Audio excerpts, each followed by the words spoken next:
So আজকে বানাবো custard, তো তাই জন্য কাস্টার্ড পাউডার, দুধ, লিকুইড দুধ, গুঁড়ো দুধ এবং চিনি আর কলা, অ্যাপল, আনার, তারপরে গ্রেপস, গ্রিনটা। এখন আমরা এই কাস্টার্ড পাউডারটাকে পরিমাণ মতো মিশিয়ে নিব, মানে পানিতে। দেন হচ্ছে দুধটা বলক আসবে অ্যান্ড সব কিছু মিক্স করবে।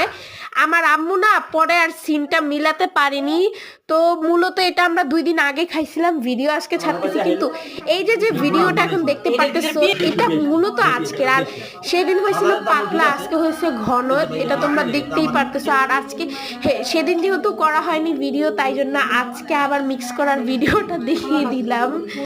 আর দেখতেই পাচ্ছ সেদিন আবার বাদামটা কুচি করে দেওয়া হয়নি, জাস্ট উপরে একটা সব দিয়েছি, বাট আজকে হচ্ছে কুচি করে দেওয়া হয়েছে।